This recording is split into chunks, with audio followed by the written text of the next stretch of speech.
So one of the questions that I get asked a lot is what's the best, right? What's the best this, what's the best that?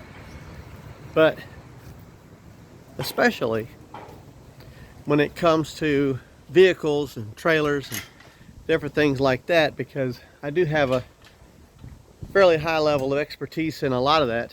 I'm a big car guy. I've built many race cars and four-wheel drives and lots of other stuff, competed on those levels. But more importantly,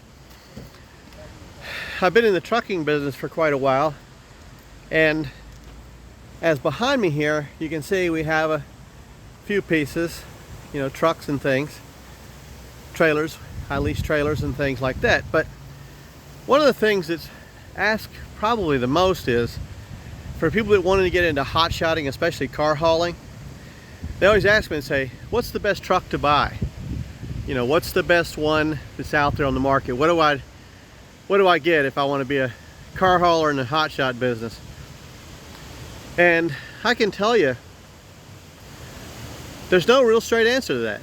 I mean, it all depends on, right? It depends on what kind of things you're going to haul. If you're going to haul cars, but you're going to haul like a lot of heavy stuff because you got a CDL-A, or if you're non-CDL, most of what you're going to haul is going to be lighter stuff. I've already answered the question of how many cars should I haul on a truck, you know, 3 cars, 4 cars, 5 cars, 6 cars, 7 cars, and on up. But if we talk about the truck itself, what to haul, I would say that the Ford product is good, the Dodge product is good, and the Chevy product is good. They all have their things, right? I mean, Ford currently reigns as far as the torque ratings on the dualies. They are like upwards of 1,020 foot-pounds of torque. Dodge is not far behind. Chevrolet is way back down the road there at what they have. But Chevrolet has a great Allison transmission available. Dodge, the Ison's pretty good. Ford has roped their problems that they've been having with that 10-speed. Seems like they've done a lot better there, although there's still some shortages. But you know, everything has an advantage. Like the Ford F-350 and the 4500, I mean the 3500 series in your Dodge and your Chevrolets, the front axles are limited as turning radius.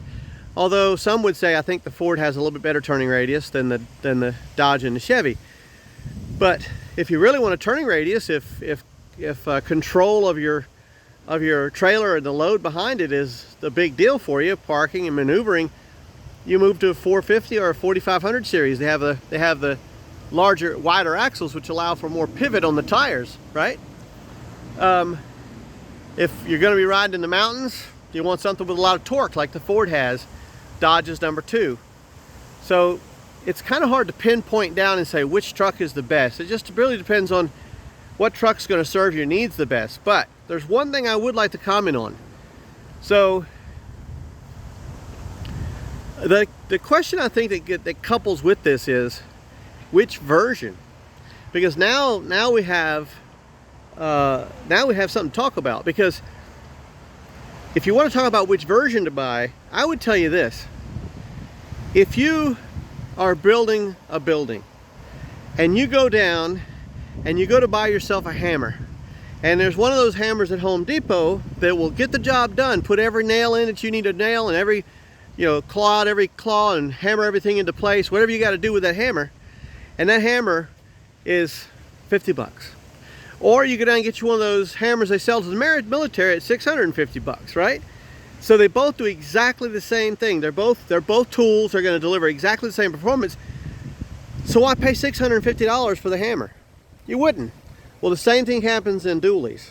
So if you're out there buying yourself a dually and you're looking at the $650 hammer versus the $65 hammer, the only thing you're doing is causing yourself a whole lot more overhead. One of our guys actually drives a 2020 Chevrolet, but it's like the top version. It's got all the stuff on it, the leather, the giant screens, the sunroofs, and it's a tool, right? That tool gets beat up just like anything else. This behind me, this is a Ford F-350 XL. It's the entry level. It has power windows and a backup camera there on the tailgate, and it has air conditioning, but it also has rubber floors and vinyl seats, which I actually like better. But the big point is, he paid $15,000 more for a Chevrolet than that F-350. $15,000. And that makes his payment about $1,400 when you can buy one of these Fords for about $900 a month. And since it's month is what you're marginalizing on, you're better off with an XL. You're better off with an entry level, because the power in this XL right over here is the same power as if we would have went out and bought a King Ranch. It's going to do the same thing as the King Ranch will do. Everything the King Ranch will do, that'll do. Now, it's not as stylish. It doesn't have that cool leather interior and all that crap going on with it. But that's the way to go right there. You know why?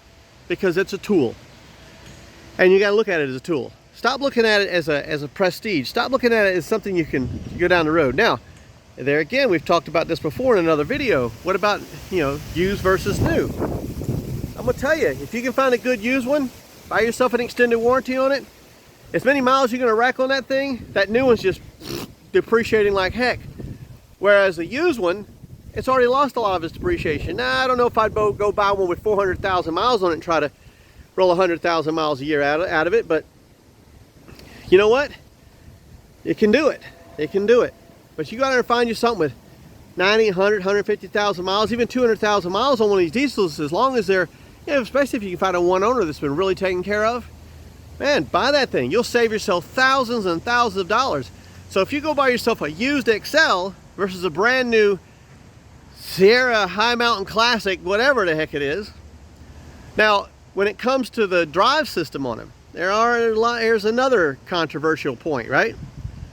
So there are those out there that would say two-wheel drive, four-wheel drive, you know, what's the difference? Well, I can tell you that if you got a two-wheel drive and you need four-wheel drive, it's gonna suck. But if you have a four-wheel drive and you have to keep it in two-wheel drive, that doesn't suck. Now, will the fuel mileage suffer a little bit? Sure, and maybe over a long period of time, that's gonna make a little bit of savings in money and fuel. It could be the case, but the reality is the first time you come up against a snow or icy road or muddy place, or have to push a little harder or pull a little harder, you're gonna thank your lucky stars that thing had that extra drive wheels up front, had that button that says, get me the hell out of trouble, right? Your knob says, not in trouble, in trouble, not in trouble, in trouble, right? Or you need that extra low four-wheel drive to turn it in and say, hey, I gotta carry something, I gotta pull something really heavy for just a minute, or I need to pull my buddy out, he's high centered on something, or whatever like that, right? So I would suggest four-wheel drive. You know, the four-wheel drives are better for what you're trying to do. That extra front end weight actually might come in a little handy on the steering axle to help it keep planted a little bit sometimes. So if I had a recommendation, I would say buy the lowest model with the baddest motor they make, right? Buy something used over something new and get four-wheel drive. So that's my advice. Ford, Chevy, Dodge doesn't really matter as much, but that's the case because they all have a shortcoming. Anyway, just my thoughts.